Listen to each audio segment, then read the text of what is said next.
Olá, queridos! Sejam bem-vindos para mais uma aula de filosofia. É com muita alegria que estamos aqui para fazer essa interação junto com os professores presenciais e vocês também, estudantes do primeiro ano, não é verdade?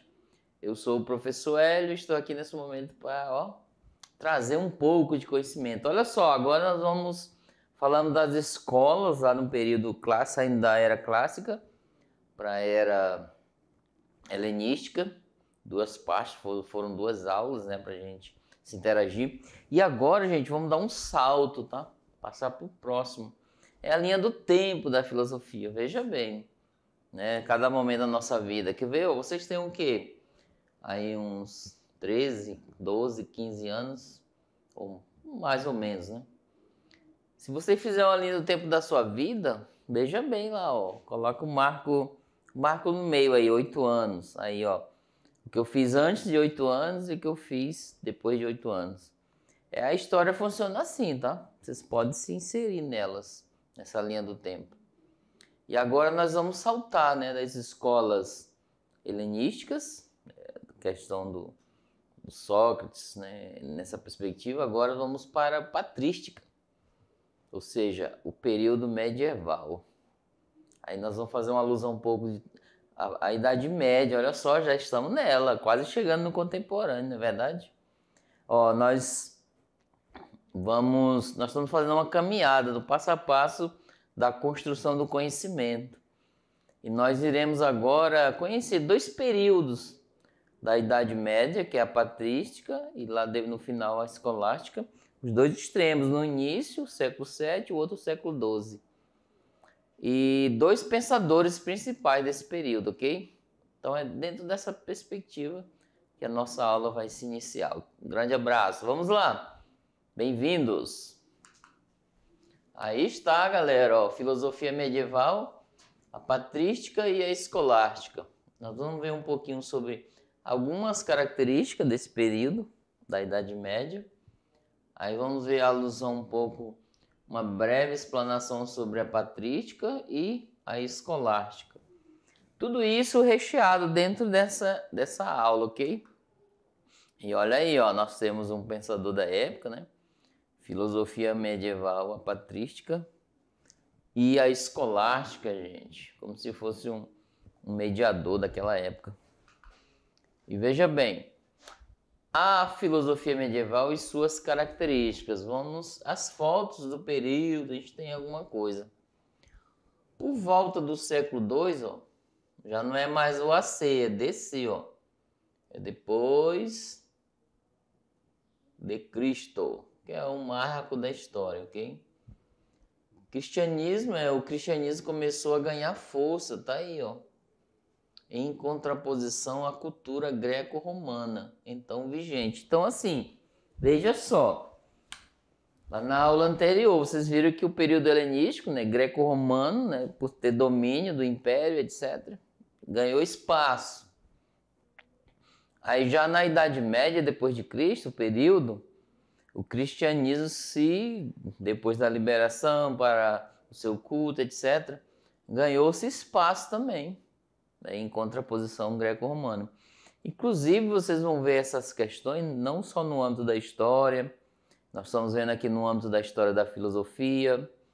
Esse aqui, ó, é do alfabeto grego, uma letra que é o Φ em maiúsculo, aí é o símbolo da filosofia. Temos aquele minúsculo e o maiúsculo, tá bom?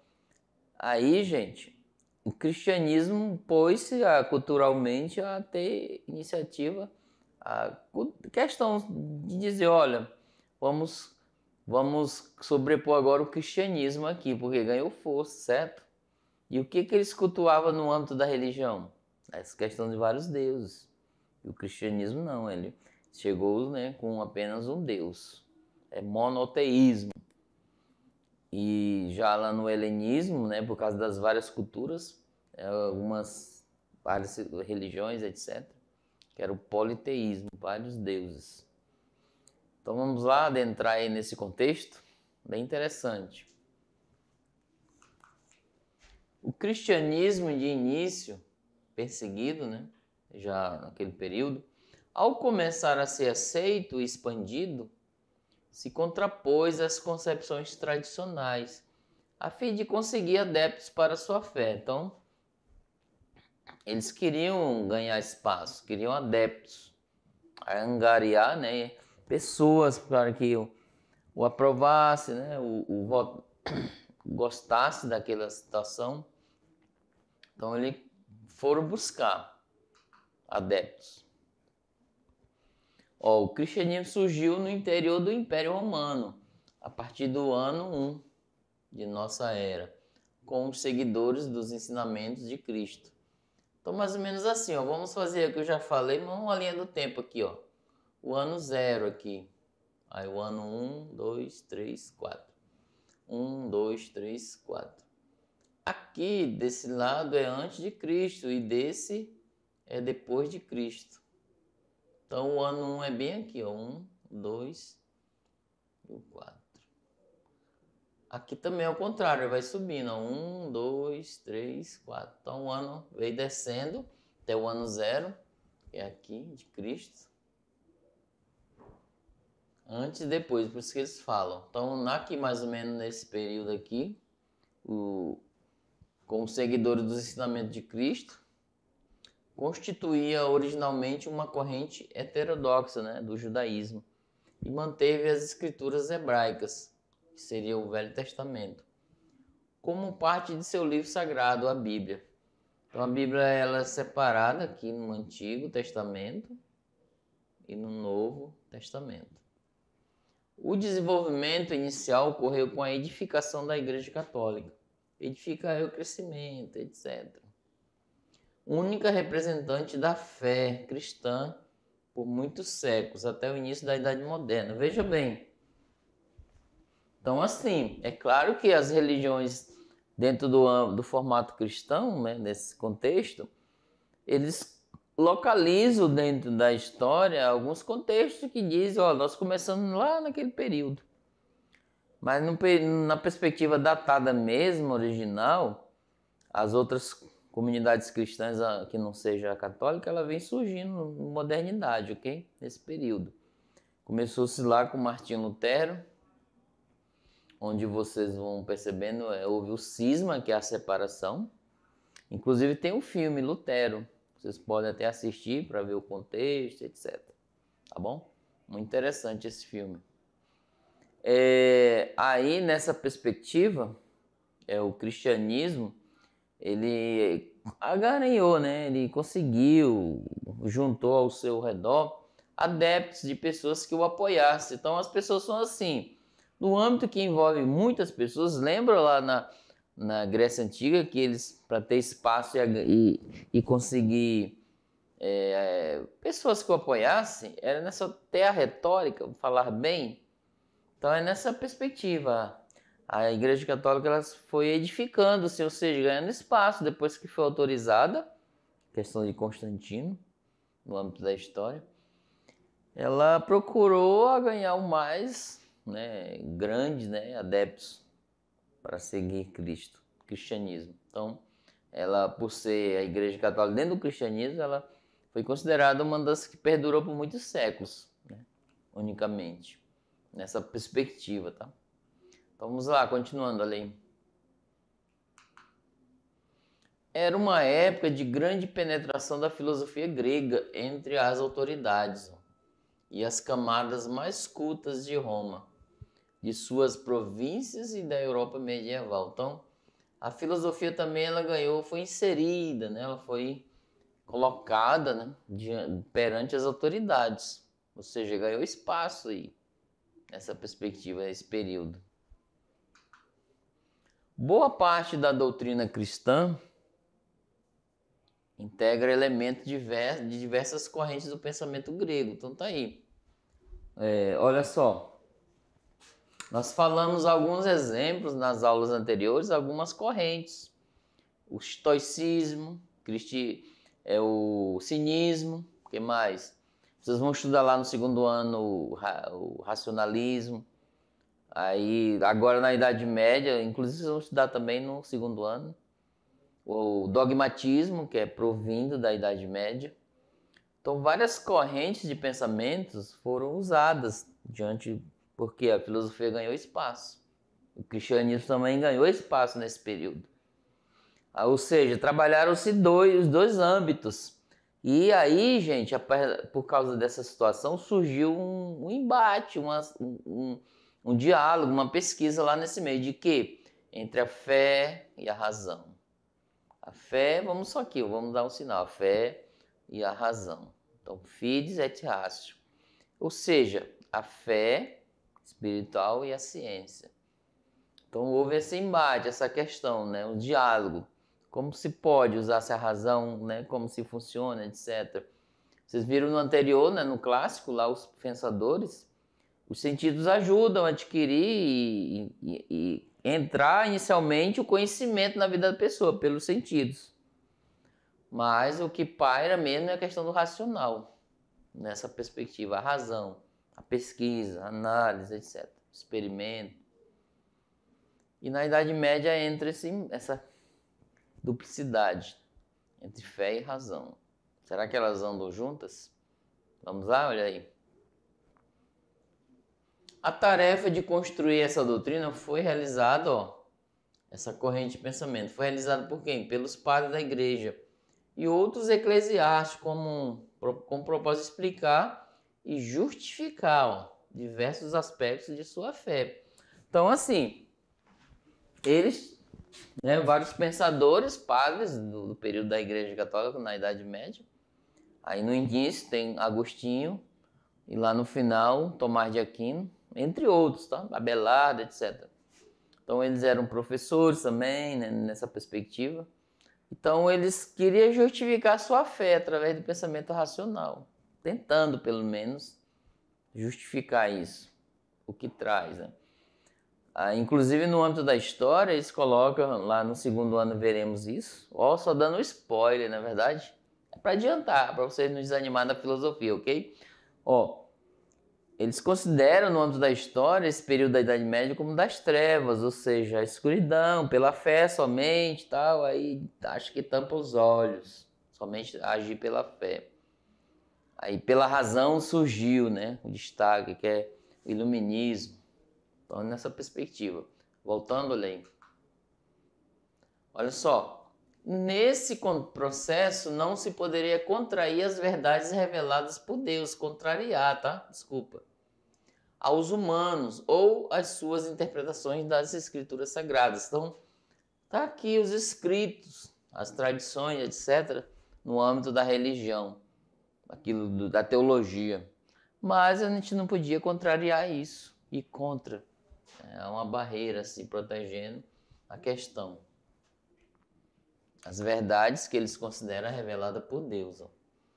A principal das fontes utilizadas pelo cristianismo era a revelação divina. Então é nessa perspectiva que eles traziam essa questão. Então foi revelado, né, por Deus, então não vamos ser contra. Questão da revelação aqui, é uma manifestação de Deus ao homem por meio de uma série de verdades ou mandamentos, seja pela palavra, seja nos outros signos recolhidos nas obras sagradas da Bíblia. Ou seja, então está aqui. Eles consideravam principalmente a palavra de Deus como algo fundamental, um alicerce para a fé. Porque são palavras reveladas por Deus a quem? Ao homem. Os homens escreveram, mas inspirada por Deus, pelo divino. Assim eles acreditavam nessa perspectiva. Inclusive hoje muitos acreditam nisso, nessa perspectiva aqui, as Sagradas Escrituras, a Bíblia, composta de vários livros, ou seja, na tradução romana, que são 72, ou na tradução grega, né, tem uma perspectiva de livros menores, ou vice-versa, 65 livros. Mas assim, são escritos vivenciados por pessoas daquele período, né, anterior, ou seja, eles vivenciaram a relação, uma interação entre pessoa, natureza e Deus. E escreveram isso. Então, a inspiração vinda do divino.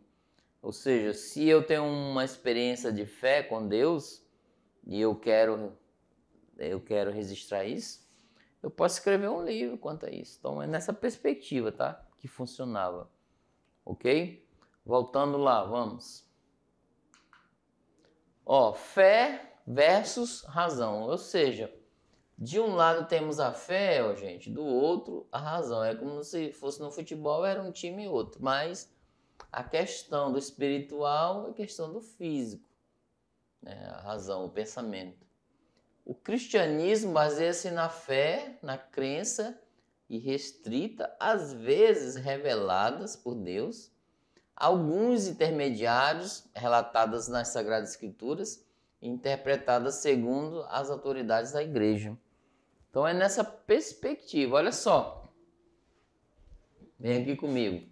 Você sabia como foi escrito a Bíblia? Uma curiosidade. Tem a ver sim, porque estamos falando na nossa aula sobre a questão da fé, na Idade Média.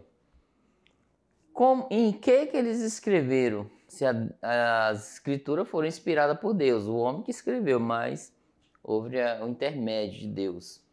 Em que? Em que coisa eles escreveram? Madeira? Em que? Então alguns momentos é pedra, usado o papiro da época, era tipo um capim assim bem específico, você pode pesquisar a imagem que era o papiro, e eles achatavam, translaçavam no outro, achatavam e deixavam dele virar um papel fino para escrever. Couro de animal também, então a Bíblia foi escrita nessa perspectiva. Hoje nós temos o sulfite, temos o caderno, aí o seu diário de bordo, não é verdade? Já coloca aí o que é patrística e escolástica. Bem interessante para vocês aprenderem, ok? Vamos lá, continuando ali. Ó, de acordo com a doutrina católica, que é o catolicismo, a fé em si mesma seria a fonte mais elevada das verdades reveladas, especialmente aquelas consideradas essenciais ao ser humano, que dizem respeito à sua salvação. Então é nessa perspectiva que ele iria trabalhar, né, a questão da fé. Vamos lá. Toda investigação filosófica ou científica não poderia contrariar as verdades estabelecidas pela fé católica. Ó. Então, se eu estou um cientista ou um filósofo está analisando aqui, fazendo uma pesquisa, e se descobriu algo distinto daquilo que está posto pelos dogmas, ele não poderia contrariar, tá? Os filósofos não precisavam mais de se dedicar à busca da verdade, pois ela já teria sido revelada por Deus aos seres humanos. Isso que eles argumentavam. Restava-lhes apenas demonstrar racionalmente as verdades da fé. Então é um período em que eles trabalhassem, né? Mas como que Deus, né? Quem é o Deus em si que revela as coisas aos seres humanos? Então nesse período da medieval, tudo, inclusive no âmbito da política, era teocracia, que teo é Deus, cracia é poder. Então, influência, né, de Deus, teocracia no período medieval, e tudo era revelado a alguém, era como se Deus revelasse uma pessoa para administrar aquele ambiente, a cidade, etc. Mas a inspiração vinha de Deus. Agora sim, gente, vocês já pararam para pensar? Vamos analisar um pouco. O que eu penso? Vocês têm fé, não tem? Qual é a religião? Não importa, tá? Qual é a religião que você segue, qual o estilo, né, de vida que você tem. Você já se perguntou, Deus existe? Tá, é uma pergunta, tá? O professor Hélio não está dizendo que ele não acredita. Eu tenho as minhas convicções, né? Eu tenho minha fé, etc. Porque, na minha opinião, o ser humano tem que ter, ó. Ele tem que ter um emprego, um trabalho, tem que ter amizade, tem que ter uma boa família, tem que ter uma casa. É assim, são coisas que a gente vai conseguindo ao longo da vida, certo? E tem que ter uma religião para você seguir, ok? Para cultivar a sua fé, no sentido de você amadurecer a fé, olha só. A religião vai servir para isso. Então assim, ó, já se perguntou, Deus existe? Como eu posso falar de Deus? Se alguém chegar para mim e dizer, professor Hélio, prova para mim a existência de Deus. E aí? Se alguém falar para você, João, Maria, Carlos, Eduardo. Prove a existência de Deus. E aí, como é que você vai conseguir? Então temos que ter um argumento, certo? E no período medieval eles conseguiam por causa disso, ou seja, fazer uma análise racional da existência de Deus. E agora temos um vídeo bem legal, onde a gente vai lá na rua, vamos fazer uma entrevista, uma matéria jornalística. Quem é Deus para você? Você acredita em Deus? Vamos lá para esse vídeo, olha aí. Nós fomos às ruas e fizemos a seguinte pergunta: para você, Deus existe? Veja as respostas. Para mim, Deus não só existe, como é tudo. Com toda certeza que sim. Se não existisse um Deus, a gente não estaria nem aqui tendo essa entrevista, né? O Deus que eu acredito é o Deus do cristianismo, cristão. Tenho a convicção que, enfim, nada seria se não fosse por Ele. O Deus que eu creio é o Deus dos cristãos. Sou cristão e para mim é o Deus que criou os céus e a terra, Pai do nosso Senhor Jesus Cristo, Deus que enviou seu Filho para redimir o mundo do pecado e nos salvar. Aqueles que creem dessa maneira, para mim, estão crendo no único e verdadeiro Deus. Oi, é isso aí, galera. Vocês viram que as pessoas da rua estão falando, Deus é isso, é isso, é isso. Deus, eu acredito porque Ele faz isso e isso. Gente, mas olha, no fundo mesmo, é muito difícil você racionalmente explicar. Tá? Às vezes os céticos, quem são os céticos? Que é do ceticismo. Vocês vão aprender isso lá na frente. Os céticos vão questionar você, porque o cético acha que Deus não existe. Vamos dizer assim. Alguns têm a possibilidade de existência, outros não. Aí você tem que explicar, tem que ter um bom argumento. Minha fé é essa, cristã ou não, etc. Eu vou ter que ter um argumento bom para explicar, na verdade. Mas é bom, gente, a gente fazer um debate, dialogar sobre a existência de Deus no nosso meio e a sua ação. É muito bacana isso, você ter amadurecer a fé, ok? E agora nós vamos adentrar num dos períodos importantes do início da Idade Média, que é a patrística. Vamos lá, olha aí. A patrística em si, ela é uma filosofia cristã dos primeiros séculos, elaborada pelos padres da igreja e denominada patrística. Por isso que o nome, tá? Pater, que é padre, né? Pelos padres. Essa filosofia, ela tinha uma preocupação apologética, né? Defesa do cristianismo contra os ataques dos chamados pagãos e defesa contra as heresias. Gente, heresias são ataques contra a nossa fé, etc. Mais uma palavra, coloque essa e já pesquisa, ok? Devido a essa necessidade de esclarecer os seus pressupostos, o cristianismo recorre à filosofia, à argumentação racional nos moldes da filosofia grega clássica. Então tá aí. Pode-se dizer que um dos pensadores desse período da patrística é Agostinho, hoje considerado pela Igreja Católica Santo Agostinho, doutor da Igreja. Por quê? Nós falamos no início lá da aula, da mitologia, sobre dois deuses, um bom e um mau, se lembra? Nós falamos, aqui já chegamos na Idade Média, certo? Aí entra a questão que eu falei lá do maniqueísmo, lembram? O maniqueu, ele dizia que existem duas entidades, ou seja, uma boa e uma má, então um Deus bom e um Deus mau, Deus dá, Deus tira, Deus leva, etc. Aí Agostinho combateu e chamou isso de heresia. Não pode, Deus é amor, não pode ser Deus mau, entendeu? Se Deus é amor, lá na carta de João ele vai argumentar. Como posso Deus ser amor e ao mesmo tempo ser mau? Ele não tem, isso é heresia. Ele teve todos os seus argumentos. Vocês podem se aprofundar mais e pesquisar, quer gerar conhecimento ou curiosidade, ok? Continuando, olha aí. O primeiro filósofo cristão foi São Justino, Marte em Roma, no ano 167. Aqui é descer, ok? De acordo com Justino, o cristianismo é a verdadeira filosofia e passa a defender a ideia de uma filosofia cristã. A divisão da patrística. Historicamente, a patrística pode ser dividida em 2 períodos.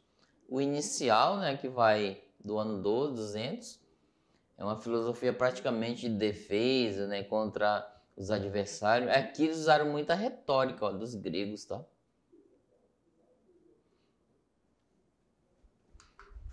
Nessa fase, o pensador mais expressivo foi Justino. Essa filosofia faz uma seletiva releitura da filosofia grega, especialmente da metafísica, que é além da física, que é Platão. Platão entrou muito nessa patrística, o pensamento dele. Ou seja, eles cristianizaram Platão, que era altamente favorável para a implantação de um tipo de cristianismo que fomentava a austeridade, o autocontrole, né? Fazendo uma releitura do platonismo, surge a conhecida escola neoplatônica cristã de Alexandria. A segunda fase vai até o ano 450, fase em que nascem os primeiros sistemas de filosofia cristã. Aqui teremos o auge, né, da patrística, o meio, né? A segunda parte foi bem desenvolvida, bem desenrolada. Uma das principais correntes da filosofia patrística ela é inspirada na filosofia greco-romana, que nós falamos na aula anterior. Tentou munir a fé de argumentos racionais, buscando conciliar o cristianismo e o pensamento pagão. Seu principal expoente foi Santo Agostinho, tá aí. Aí já vamos adentrar nele aqui, ó. Então, assim, ó. Em outras palavras, resumindo nessa perspectiva, há de se dizer que Agostinho, ele cristianizou Platão. Ele trouxe Platão para cá? Não. O pensamento de Platão. Cristianizar Platão é nessa perspectiva. Trouxe o pensamento de Platão para o momento da Idade Média, porque o Platão é lá do período clássico grego, antes de Cristo. Como se o professor Hélio pegasse o pensamento de Agostinho e agostiniasse, né, o pensamento atual. Entendeu? Nessa perspectiva, não trazendo ele, mas o pensamento que ele escreveu, tem nos escritos, etc. Ok? Vamos lá conhecer um pouquinho desse doutor da igreja, né, que eles falam. Aurélio Agostinho, lá do século 4 a 5 depois de Cristo. Ele foi professor de retórica, usaram assim a influência grega em escolas romanas e despertou para a filosofia com a leitura de Cícero. Ele leu muito Cícero. A supremacia da alma em Agostinho. Gente, supremacia que a alma está acima. Em sua obra, Agostinho argumenta em favor da supremacia do espírito sobre o corpo. A matéria. A alma teria sido criada por Deus para reinar sobre o corpo, dirigindo-o para a prática do bem. Agora, a questão do pecador. Utilizando-se do livre-arbítrio, costumaria inverter essa relação, fazendo o corpo assumir o governo da alma. Isso provocaria a submissão do espírito, da eternidade à matéria e transitório. Por exemplo, para Agostinho, ser livre é servir a Deus, pois o prazer de pecar é o quê? Uma escravidão. Então, a liberdade, para ele, aqui, ó, é a questão divina. Ser livre é fazer o que se deve, inspirado no amor verdadeiro de Deus. Então, veja essa perspectiva aí, né, de Agostinho falar desse âmbito. Veja bem, gente. Então, é nessa perspectiva que o livre-arbítrio e liberdade, ou seja, o livre-arbítrio é eu poder escolher, optar pelo caminho bom ou caminho supostamente bom ou o caminho errado. Mas assim, eu posso usar meu livre-arbítrio, o poder de liberdade, para eu perder minha liberdade. Exemplo, hoje perante algumas leis, eu não posso furtar algo de alguém. Se eu furtar, eu usei minha liberdade, mas eu a perdi, porque eu posso ser preso. No caso do roubo que eu cometi. Entenderam? Usei minha liberdade, mas perdi também. Então o livre-arbítrio tem essa distinção. Vamos fazer essa análise, né? Um debate, fica bem legal, ok? Continuando, olha aí. Boas obras ou graça divina, gente? Qual uma das duas? Segundo Agostinho, o ser humano que trilha a vida do pecado só consegue retornar aos caminhos de Deus, a salvação, mediante o quê? A combinação de seu esforço pessoal. Há um esforço, inclusive aqui, na fé, de vontade e a concessão da graça divina, os dois. A vontade da pessoa, esforço e a graça de Deus. De certa forma, a gente usa isso até hoje, né, no âmbito de busca, né, de interação. Sem a graça de Deus, o ser humano nada pode conseguir. Essa graça seria concedida apenas aos predestinados à salvação. Por exemplo, a questão da graça marcou profundamente o pensamento medieval. Então era tudo buscado nesse período inicial, tá? Tudo buscado pela graça de Deus. E a graça de Deus eles ouviam, a meu pensamento, como se fosse algo bom para eles, uma busca, como se fosse um prêmio nessa perspectiva. Ou seja, eu vou vivê-los conforme o desenho de Deus, que é a questão da ética, do mamor, etc. Influência dos gregos, certo? E com isso eu vou ter a graça de Deus na minha vida. Até hoje a gente busca isso, na verdade.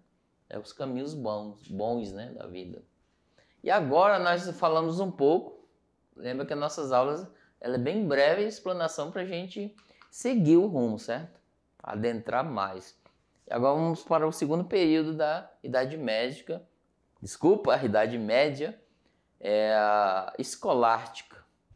Patrística criada pelos padres, escolástica criada pelas escolas, né, dos de padres, né, da Idade Média. Vamos lá agora conhecer a lei. Escolástica, gente. Ela é muito mais do que a filosofia ou teologia. A teologia é o estudo de Deus. O tel é Deus, logia é estudo. Era um método, um jeito de aprender a pensar e a sustentar uma argumentação. Então está aqui, tinha que ter um argumento. Lembra os retóricos? Os sofistas da época, específico nas universidades medievais entre o século XII a XVI. Então é nessa perspectiva. A dialética ocupava um lugar central, pois a polêmica questão que sempre se fazia presente era a relação entre fé e razão, sem que houvesse a contradição. Então, nesse período, pode-se dizer, a questão da dialética, na questão da fé e razão, era preeminente, né, naquele período. Então, assim, a dialética, nós falamos em aulas anteriores, que tem um argumento e tem uma contraposição ao argumento. E tem que ter uma conclusão diante daquele embate, aquele diálogo, ok? Então, se argumenta, alguém vai contra e vamos chegar numa síntese. É a dialética, tá? Continuando, olha aí. Nas universidades medievais, as disciplinas ou saberes eram definidos em 7.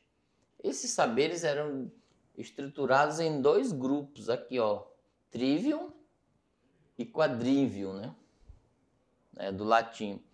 Os saberes que eu propunham eram aquelas ferramentas indispensáveis para a capacitação da mente humana no estudo de um texto, que era a lógica, né, dialética, a gramática, a retórica. Então, os saberes estavam ligados aí, o trivium.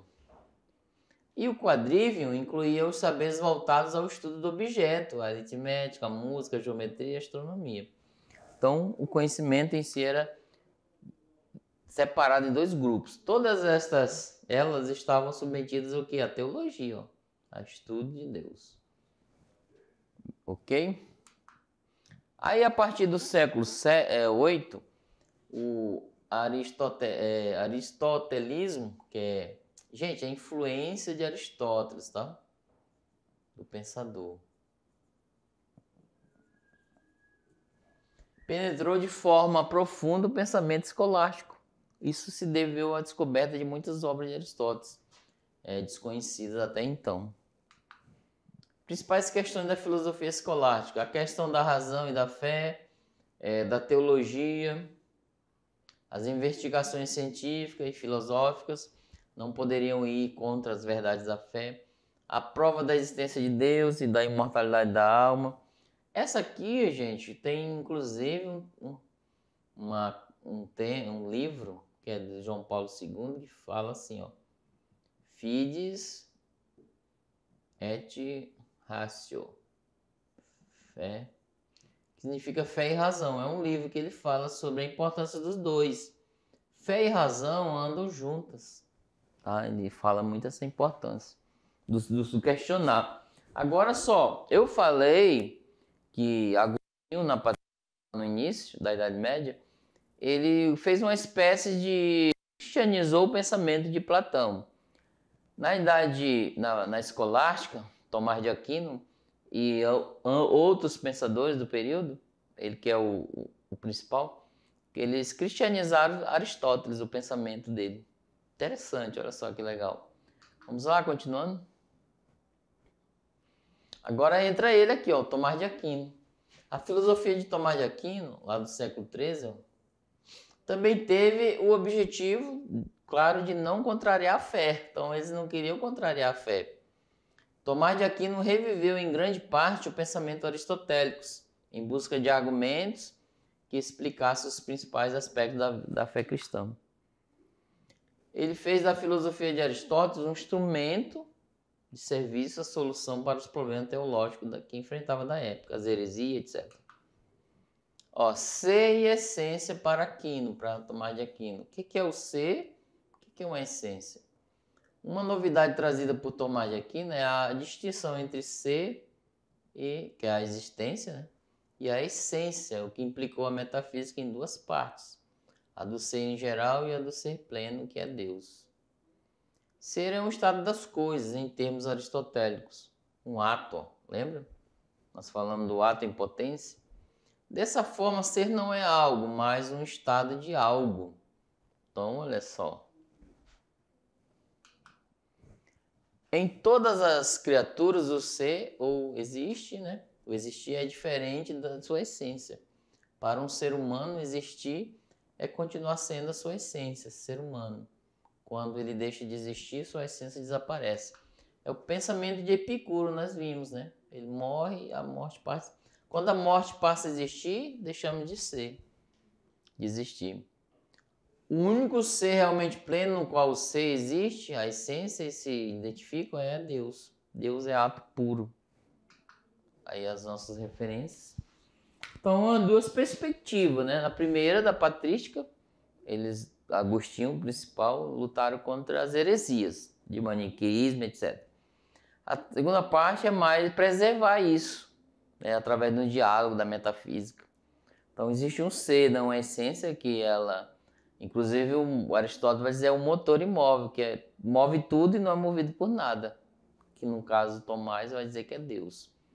Então a nossa aula de hoje sobre a Idade Média, que envolve a questão da fé e a questão da razão, ok?